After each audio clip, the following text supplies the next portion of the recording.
Ayan guys, magluluto naman tayo ng samaral with shrimp. Ayan na, ganyan ako magluto ng ganito, halo-halo. Meron siyang tomato, meron siyang chili, at meron siyang ginger. Yun ang pinakamasarap, meron tayong ginger para noon mawala ang lansa. Inuuna ko muna magpakulo ng water na may andyan na rin yung sampalok na powder at saka yung isang chili lang ay okay na.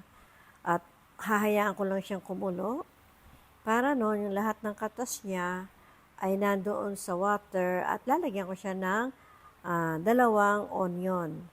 At pag kumukulo na siya, hayaan lang natin ang kumulo na kumulo para yung lahat ng seasoning magsama-sama at yung tomato lumambot at mararamdaman na mararamdaman na nung tubig yung lasa ng kanyang mga sangkap. Ganun lang po yun. Meron siyang isang Knorr seasoning. Nilagay ko beef. Yan. Para noon ay masarap kumain ng mainit na may sabaw. At ang samaral po kasi ay masarap yan na pangsikang. Kaya mag-i-enjoy po tayo sa ating mga niluluto. Pag tayo ang nagluluto, alam niyo naman ang fish ay masustansya po yan at masarap. Kaya happy po ako pag ako'y nagluluto at dominant sa akin ang onion para mas masarap. At ang tomato rich in antioxidant at maghahalo-halo yung kanilang lasa. At pag titikman mo na yan na masarap na siya, saka natin ilalagay na yung fish. Yung samaral natin ay maliliit ang nabili ko. Halo-halo kasi yun. Bibili mo yun nakatumpok na. Kaya ayan, pangsigang yan kesa iprito para masarap. Yung malaki, piniprito ko yun. Pero yung maliliit, ayan. Pag malambot na at luto na yung fish na yan, saka ko ilalagay yung aking hipon. Hayaan ko lang muna siyang kumulo para noon ay masarap na ang lasa niya. Saka ko siya ilalagay ang hipon natin. Masarap kasi yung may kasamang hipon. Pagkasawa ka na sa fish, hipon naman yung kakain mo, shrimp. Para noon, parang seafood. Dalawang klase lang na seafood. Okay na yon.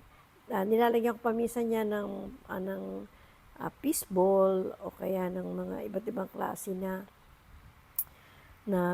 nabibili natin na oyster ball para mas masarap sana. Pero okay na yan, lasa na yan, masarap na po yan. At haluin lang natin, binabaliktad ko lang yung fish para noon makuha niya talaga yung lahat ng lasa.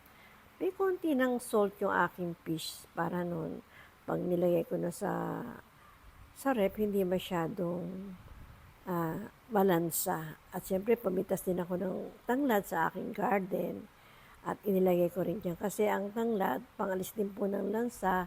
At mas masarap ang lasa ng fish natin kung meron din tayong tanglad. Kahit sa tinola, masarap din po yan. Pwede din natin gawing tinolang luto yan. Wala lang paasim. Basta may luya, may bawang, pwede rin natin igisa. Pero hindi ko yung ginisa para walang mantika yung ating ginawa. Ganun lang, pakabilis magluto ng sinigang na fish. Kasi nasanay ako magluto ng fish kasi mga apo ko. Ang gusto lang nilang kinakain talaga ay sinigang na baboy, sinigang na baka, sinigang na fish. Pero sinigang na hipon, ayan ang mga paborito nila. Mahilig sila sa sinigang. Pag nakita ko na naluto na, lalagay ko na yung hipon. Kasi yung hipon, hindi siya mabilis siyang maluto. Kaya sa huli ko siya nilalagay pag lutong-luto na talaga. At tatikman ko na masarap na. Tsaka yung na-harvest kong kangkong sa aking kapaligiran, yan lang po ang vegetable na nailagay ko dito sa aking niluto. Yan ang aming hapunan ni Sweetheart. At yung hipon na yan, sariwang-sariwa nang binili namin yan. Ay, naglalakad pa yan guys. Kaya pag bibili kami ng mga kailangan namin, pupunta kami sa source. Hagunoy, minsan sa Peaceport. At para yung iba naman, yung mga pinapakain din namin sa hito at yung ginagawa naming amino acid para sa mga pandilig natin sa ating mga halaman at para painom din sa ating mga alagang hayop.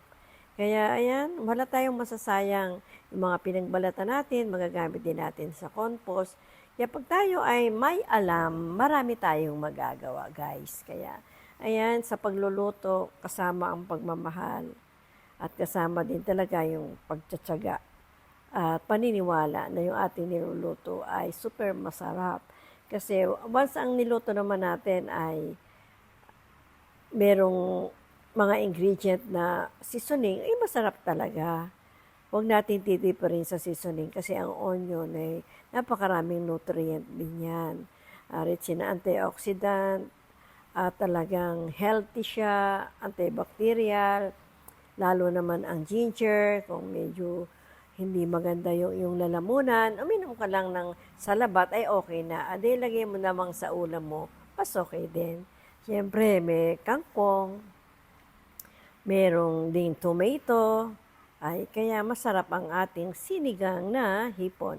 Mahilig ako magluto dito sa induction kasi timer mo lang siya ng 10 minutes, kahit umalis ka, okay na siya. Kung gusto mo nang mainit pa rin siya na iwanan mo lang yan na umaandar, ay okay pa rin siya. Siyempre, nakagawa na rin ako ng FFG dahil yung pakwa namin, nakalimutan ko ng kainin, medyo overripe na. Kaya ginawa ko na rin siyang FFG. God bless you guys. Thank you for watching.